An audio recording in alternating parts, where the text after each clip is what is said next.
These guys are ridiculous. These guys are ridiculous.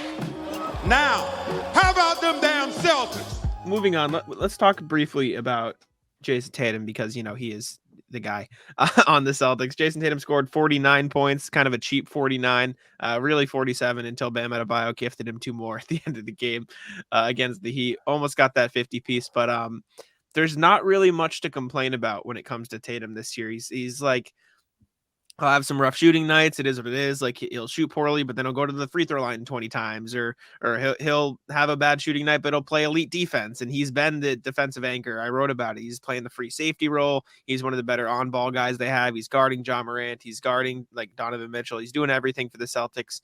And he's scoring 30 a night. Like, as much as everyone talks about it, it still doesn't feel like Jayson Tatum gets talked about enough because that's how good he's been this season. Yeah, what's in my mind right now, and I guess I'll ask you guys because I've sort of kicked this around the last couple of days, is he the best player in the league right now? And we don't know it yet, because I think you still give the benefit of the doubt to the guys who have won championships and done it year in and year out. Because, you know, if you asked me last year if he could be number one, I'd say, like, all right, is he able to do this at this level and this consistency, like a Giannis, like a Curry, like Jokic, and some of those other guys in Embiid that were above him a year ago?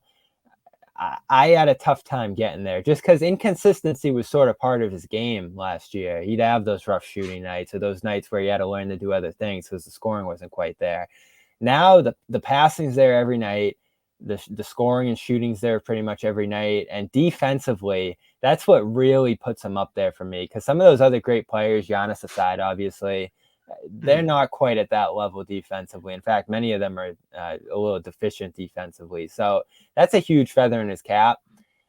I'm not going to say he's number one. I'll still give the deference to Giannis just because of how much weight he carries and just how dominant he is defensively, because he's at another level than Tatum is. He's defensive player of the year caliber. But if we look back a year from now and Tatum's doing this night in and night out, and this is who he is, like he's like Durant or something, which is pretty much what he's been now, you'll look back and say, oh geez, November 2022, he was the best player and we didn't even know it. So I don't, like, you sort of want to get ahead and claim it, but I don't know if he's past Giannis yet. He has got me at a whole new level of confidence. I think since I've really like religiously watched the Celtics, like I was at the very back end of the big three when I was old enough to really like appreciate what was going on, and Jack's the same way. Mm-hmm. This is the most I felt like I can rely on a player to get a team a win. In the past, it was always like the Celtics are going to close this game. They don't have the best closer. The other team is going to be more calm. Tatum has just silenced any of that. He came out in the second half last night when things were kind of up in the air, and he made back-to-back threes multiple times. It wasn't just one time and he iced it. He did it twice. He's crazy. And he can get the free throw line now. That's a huge step up. That's the big thing. That is usually the telltale thing when the guy is making the jump to the next level, is he's getting free throws. And maybe all the complaining has finally paid off. Yeah, well, there's a little bit less complaining, which I love. I didn't love that ejection in Montreal and stuff. That kind of set up I'm going to start to the league or to the year. But that he hasn't had many issues with those. But I think the key for him has been getting off the ball. And I'm stunned at how much he's screening. If we throw it back a year ago, that's probably when he was just starting to screen for the first time. Now he's doing it all the time. He's in the high post against the zone there. That zone, I wrote about that yesterday. How big of a deal was that 2 years ago? And now it's just like, oh, it's the zone 49. There you go. Like, you don't even think about it now. But he's just advanced so much, and so much of it is a willingness to do all these little things that other players, you look at them and you're like, why don't you do these things? And it's pride, or it's just comfort, or whatever it is. He seems to be willing to do all the little things to keep rising that make you think like, all right, this guy certainly has the chance to be better than Pierce if he wins a title here. But like, you keep seeing his name with Bird more often, and like, he's only 24, so he's going to get to 27 in that prime stretch there. Like, you really start to think on this progression that he's on, and this is a great franchise here, he could be the greatest Celtic ever when it's all said and done if he stays on this progression, just because of that willingness, just because of his personality and like how sort of affable he seems to be to improving and playing team basketball and doing all the little things. I've been super impressed by his leadership off the floor too. Obviously, you're kind of keeping track of his quotes night in, night out, Jack. Like a lot of really great ownership over a lot of the things that they need to do and giving different guys on the team credit. Like I've heard him kind of do an extended shout out to Blake and Noah and guys up and down the lineup. They obviously got Smart involved in that Sports Illustrated shoot. So like there's a real ownership over leadership this year from him that I think is important too. And that's sort of where you have this situation where everybody's in the line. I think Brown gets a lot of credit for embracing this number 2 role, even though I think you get that sense from him that he really thinks he can be a number 1 guy.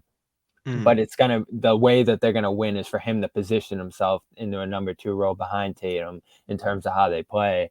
And Tatum, you need your best player to be a great passer, and that was always the challenge for him. I always thought he had potential there, but I didn't know if it was going to be consistent to go back to that again. And now, the assist numbers aren't quite there for him individually, but you see him set a tone with just how easily he gets off the ball and moves it and moves himself without the ball. That really makes this offense deadly. You have to think, Wes, to go back to Dome Theory that I just recorded, my guest said he probably learned some of that from Curry in that final series. And the way that the Celtics offense is operating with him being that off-ball mover and screener, there's a lot of similarities there. And if he's doing his best Curry impersonation at his size and at his skill, it's going to be crazy. It's really something what this has become, because we've seen him grow the whole way, right? And he's gone through these different roles and he's gone through these struggles and ups and downs.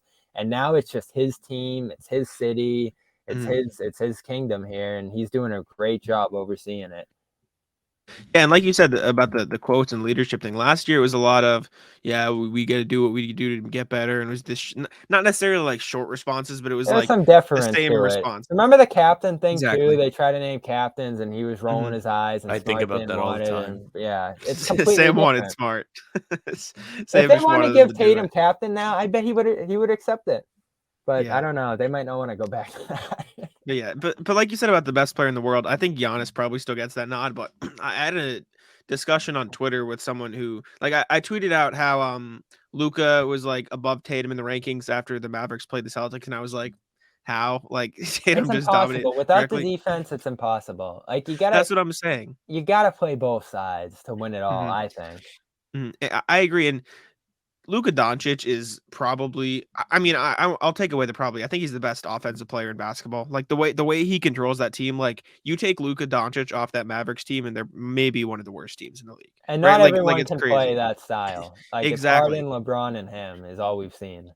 Exactly. But then, like you said, like Luka doesn't really play defense, right? They need to cover for him on that end. And they're actually a good defensive team because of the way Jason Kidd has framed things with, they got good defenders. Dwight Powell plays hard. Maxi Kleber is a pretty good defender. You got Reggie Bullock on the wing, Dorian Finney-Smith. Like they got guys to cover for Luka.